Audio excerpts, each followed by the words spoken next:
To the town of our free who rode a stranger one fine day.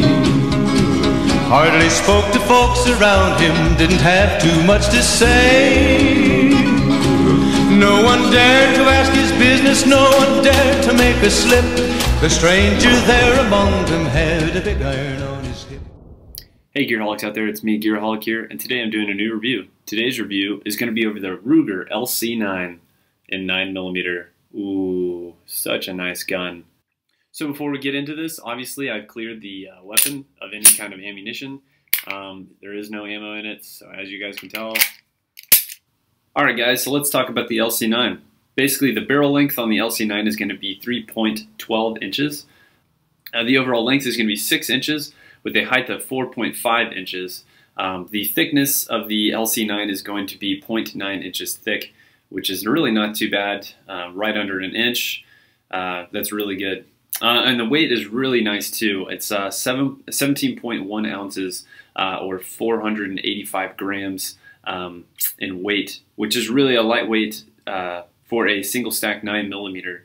It also holds 7+1 rounds, which is not too bad, so 8 rounds total that you're getting. You can also buy extended magazines, which is I think it's a 9-round extendable magazine plus 1, so I think you're looking at around 10 rounds. There's also a numerous amount of safety features on this, such as a magazine disconnect, which is where you, if you don't have the magazine in the actual weapon and you do have a round in the chamber, it will not fire. So as much as you want to pull the trigger, the trigger is basically neutral. And it won't fire until you reinsert the magazine. Another safety feature is the manual safety, which is right here. It's a manual safety. It goes on and off. Very easy. It's a thumb safety, I guess. It's okay. It's not too obtrusive. It really doesn't stick out that much, and it's not going to rub into you over time as some manual safeties can. Another feature is going to be the long trigger pull. It is a very long trigger pull, and the break on this is very long. So once it has a round in the chamber, when you're pressing on the actual trigger itself, it doesn't really break until all the way in the back. So I know a lot of people don't like the trigger system on this. I don't mind it too much. I haven't had any issues with the 300 rounds that I've put down range so far. I find it nice because it gives you a lot of time to really think about where you're placing your shot and really think about squeezing the trigger. Another safety feature that it has is going to be the loaded chamber indicator, which sticks up when a round is actually in the chamber, so you can visually see that there's a round in the chamber. It also says loaded when up, if you guys would like there. I think it's a little bit over precautious of this. The last system that's in place here is going to be the key system, which comes with the actual Ruger itself. And there's a tiny little insert hole right about there. And when you insert it and turn about a quarter turn, what it does is it disengages the entire system. So even if the safety is not on, and I'm engaging the safety is on, but you can still pull the trigger. But nothing happens because you're basically disabling the entire trigger system. So even when you take the safety off, the gun will not fire. And that's for basically, I don't know, keeping a loaded gun in the house if you have kids or maybe somebody that you don't want having access to a weapon. There's no way that this gun can fire once this key has been turned and disengaging the entire trigger mechanism here. So basically to engage the system, you insert the key back, turn that quarter turn, pull the key out, and it's ready to rock and roll and fire. Another interesting thing about this is the handles are going to be made out of a glass-filled nylon, which is really nice. I think that adds to the lightweight feel of the actual gun. The handle itself is actually very well textured, and it does have excellent texturing all the way around with stimpling. It really grabs into your fingers and your thumbs and the palm of your hand when you're locked in and ready to rock and roll and fire. I haven't had any issues with that. There do have hook grips and different modification things that you can use to attach onto the handle, which make it a little bit thicker for those of you who have bigger hands. But I know that this is the perfect size for ladies and people with smaller fingers. I have large size hands, and I haven't had any issues holding the weapon at all, and nor have I needed to get a grip for the actual gun. So that's kind of a nice feature to have. Alright guys, so let's go ahead and take a look at how you disassemble the LC9. And it's actually really simple. So basically right here you're going to see a little plate. What you're going to do is you're going to slide that down and out of the way.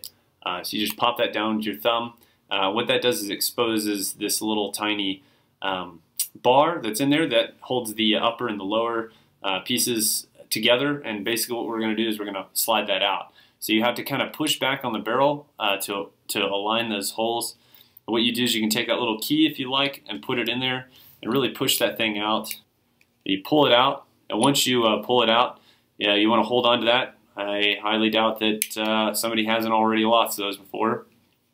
And you're going to slide the entire component apart, which is basically the basic breakdown of how you clean these things. So once you pull the upper off, you have access to the trigger system and anything else you need to get in there. Here's the firing system here, and in the upper half you have the spring system, which is really nice, and then you also have the barrel, which is really a really cool barrel. Everything has been really well assembled. All the parts and pieces are really simple. It is a very well-constructed weapon. I haven't had any issues with jamming since I've had the weapon either, and I've not noticed anything out of normal that wouldn't happen with any other gun. And basically, to reassemble the entire item, which is really simple, you just put everything back together. So in goes the barrel, in goes the spring system, and then you slide the upper and the lower back together. Line up those holes again, take the pin, drop it in, kind of wiggle it closed. Once it slides into place, push that pin lock up again, and everything is good to go. And that's it. There's a safety. So in conclusion, I really do think that the LC9 is an excellent weapon to own. It's great for personal defense or any kind of usage around a farm or carrying even on a long distance hiking trip. The weight on this thing is so light that I really feel like it's definitely worth it to take a look at. So if you want to run down to your local shooting supply store, maybe take a look at one, or maybe go to a gun range and maybe rent one and fire it off, I really feel like that would be a really wise thing to go and do.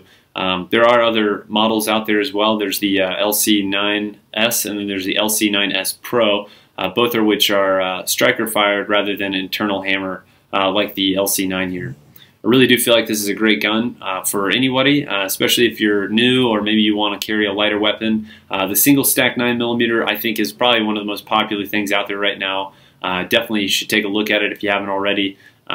That's all I got to say about it for right now. Thank you guys for watching my review. Hope you guys enjoyed. If you guys have any questions, comments, or concerns, please leave them down below. Don't forget to hit like and subscribe.